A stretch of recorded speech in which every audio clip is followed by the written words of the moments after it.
So hi, I'm Jim Glover from Peak Performance Coaching, and tonight we're going to talk about 9 ways to work on your climbing. And so it's a simple little project where you're dealing with how you're pedaling, and with that pedaling you're able to save some muscles and let some muscles work a little harder, and then when you're going up a climb it means you can last longer at a certain effort level, or you're able to say, okay, we have to punch it to get over the top, and you've got fresher muscles and you can go even harder for that segment. For instance, in a bike race there might be a preem at the top of a climb, so for most of that climb you're working with the less than prime movers. You're working with your hamstrings and different things, and then so as soon as it gets to that last 50 or 100 meters of the sprint to get to the preem at the top of the hill, you kick in your quadriceps and they're fresh because they haven't been working all the way up that climb. And then you're able to zip over the top and get the points or the money or whatever it is on that particular situation. And so there's 9 primary ones. Okay? So the first one, as everybody thinks about, is just pushing down on both sides. And that's simple. Everybody can do that one. Okay? But that's the one in your bike racing where you want to save that one for when you have to work really, really hard. And then you have hamstrings, or the back of the leg. So then you're thinking about sweeping across the bottom, bottom dead center, and kicking yourself in the butt. Okay? That's the next pair. And then you have a pair where you're thinking about just driving over the top. And that's using a different group of muscles, generally the smallest group of muscles. You're working your shin muscle and picking up your toes, and you're using the muscles that pick up your knee to pick up your knee and drive the toe over the top. Okay? And then the one that I've developed that I don't think anybody else, even Chris Carmichael and those guys, I call one called left brain, right brain, where you're thinking about pushing down with one side and pulling up with the other. And that's crucial for sprinting, as an example. And so you got left side and then you got your right side. And then all those groupings you get to do standing or sitting. Okay? And then poker on the internet's been big, so then the next one you call is all in. So then you throw everything you've got to get up, because maybe it got really, really steep, or you're going for that preem. So that's the all in. So that gives you your 9.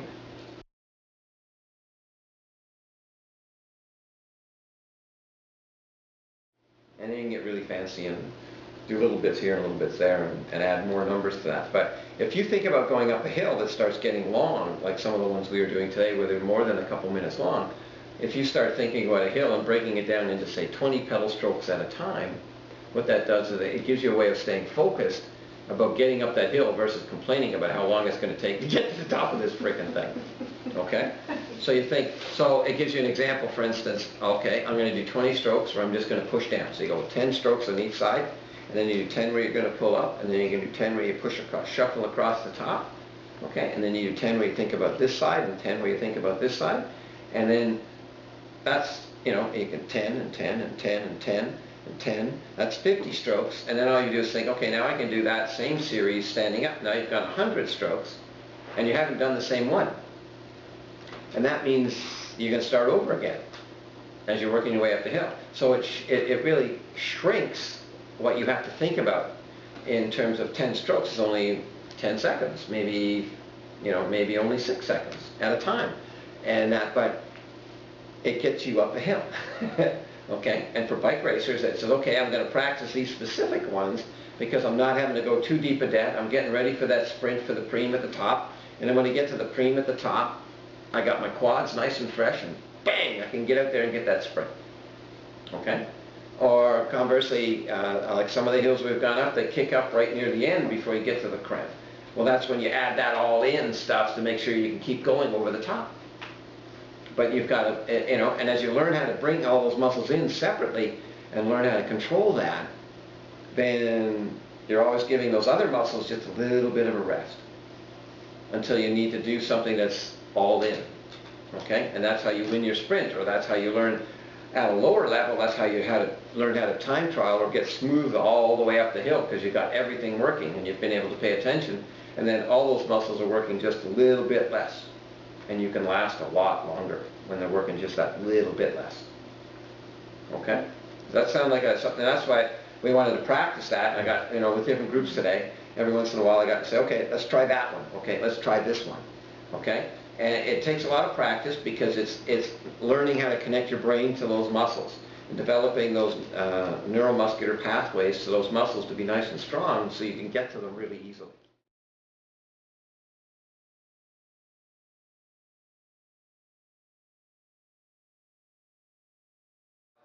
Pushing down with the quads, we have pulling up with the hamstrings, okay? We have going over the top, okay? And then we have where you're going to push down with one side and pull up with the alternate side, for the right side and for the left side. And then you have, like poker, all in, when you got to put everything in because it's too steep to do anything else, okay? And then you have those ×2, standing or sitting.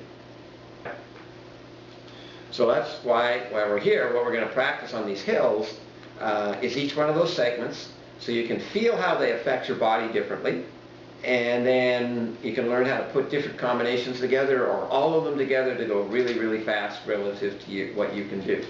And it's going to make your hill climbing easier and more productive, and you'll last a lot longer on any given hill at any given speed.